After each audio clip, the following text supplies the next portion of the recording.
नमस्कार। शेयर बाजार ये शब्द सुनते ही ना ज्यादातर लोगों के दिमाग में बहुत सारी उलझनें और कंफ्यूजन घूमने लगता है।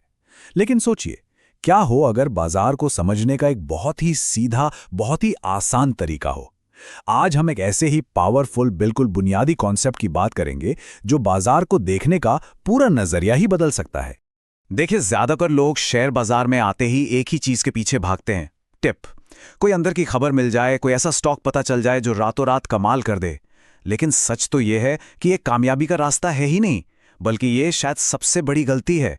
तो फिर सवाल ये उठता है कि अगर टिप में नहीं तो असली वेल्थ, असली दौलत वो कहाँ बनती है? जवाब बहुत सीधा है, ज्ञान में, नॉलेज में।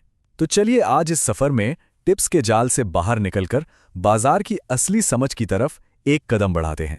सबसे पहले बात करते हैं इसी टिप के जाल की। ये वो जाल है जिसमें ज्यादातर नए इन्वेस्टर्स फंस जाते हैं। ये जानकर शायद हैरानी होगी कि हमारे देश में, भारत में सिर्फ 4% लोग ही शेयर बाजार में पैसा लगाते हैं। सिर्फ 4%। और अगर इसकी तुलना अमेरिका से करें तो वहां ये आंकड़ा लगभग 50% है। इतना बड़ा फर्क आखिर क्यों है? इसके पीछे कई वजहें हैं। एक तो लोगों में जोखिम लेने की इच्छा थोड़ी कम है। दूसरा, सही जानकारी की, नॉलेज की भारी कमी है। कोई ऐसे खास कोर्स भी तो नहीं है। और सबसे बड़ी बात, हर्षद मेहता और केतन पारेख जैसे जो बड़े घोटाले हुए हैं ना, उनके इतिहास ने लोगों के मन में एक गहरा डर बैठा दिया है। लेकिन असल में शेयर बाजार काम कैसे करता है, इसे समझने का सबसे आसान तरीका है एक सब्जी मंडी। जी हाँ, एक सब्जी मंडी की तरह ही तो है ये। जैसे मंडी में डिमांड और सप्लाई से आलू प्याज का भाव ऊपर नीचे होता है, ठीक वैसे ही यहां शेयरों की कीमत तय होती है। इसमें कोई रॉकेट साइंस नहीं है। और यहीं पर लोग सबसे बड़ी गलती कर बैठते हैं। वो किसी टिप के पीछे भागते रहते हैं, जबकि उन्हें बाजार के ट्रेंड को, यानी उसकी चाल को समझना चाहिए। न्यूज़ पर नहीं, ट्रेंड पर नजर रखना सबसे जरूरी है।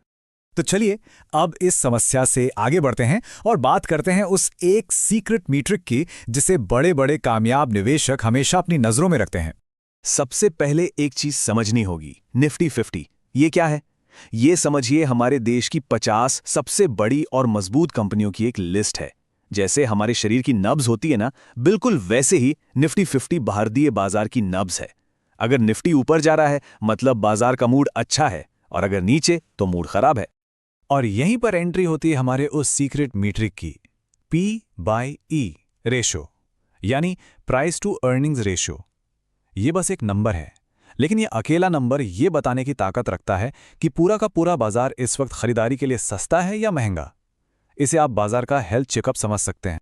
तो ठीक है, ये P रेशो है क्या भला, और सबसे जरूरी, इसे पढ़ते कैसे हैं? चलिए इसे बिल्कुल आसान भाषा में समझते हैं।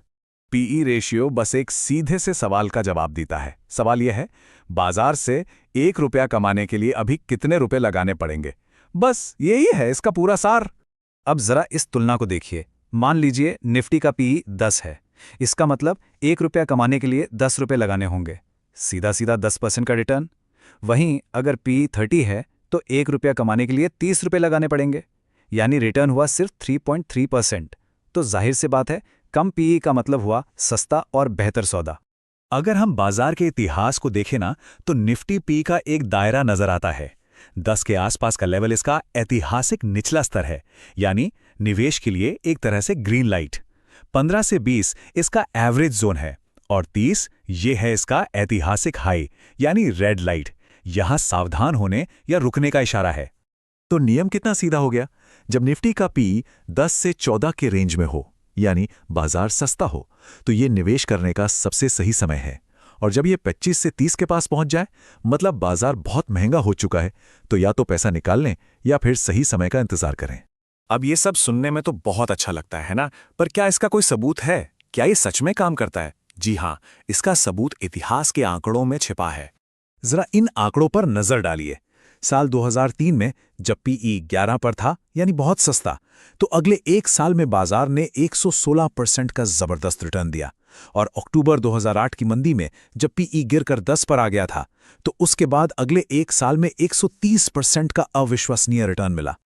और अब सिक्के का दूसरा पहलू, फरवरी 2000, जब पीई 28 के शिखर पर था, मतलब बाजार बहुत महंगा था।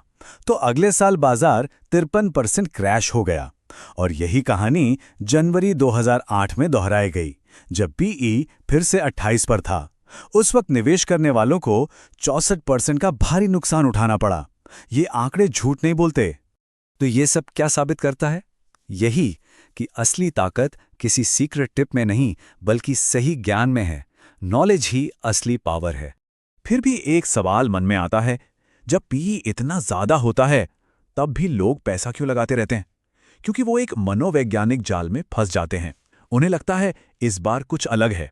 जैसा कि महान निवेशक सर जॉन टेम्पल्टन ने कहा था, निवेश की दुनिया में 4 सबसे खतरनाक शब्द यही हैं। इस बार कुछ अलग है। यहाँ एक और सवाल दिमाग में आना लाजमी है। भाई, अगर ये इतना ही आसान और सीधा है तो हर कोई इसके बारे में बात क्यों नहीं करता? ये कोई सीक्रेट क्यों है? इसकी 2 बड़ी वजह हो सकती हैं।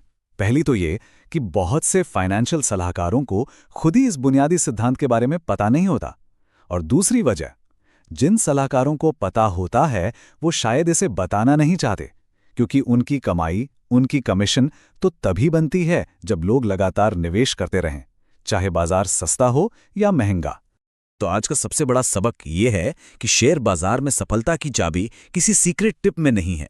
ये उस ज्ञान में है जो आसानी से उपलब्ध है और उस ज्ञान का सही समय पर इस्तेमाल करने के लिए जरूरी धैर्य में है। तो अंत में एक सवाल के साथ छोड़कर जा रहा हूं, अगर सिर्फ एक नंबर बाजार का पूरा मिजाज बता सकता है तो सोचिए ऐसी और कितनी जरूरी और काम की बातें होंगी जिन्हें अक्सर नजरअंदाज कर दिया जाता है।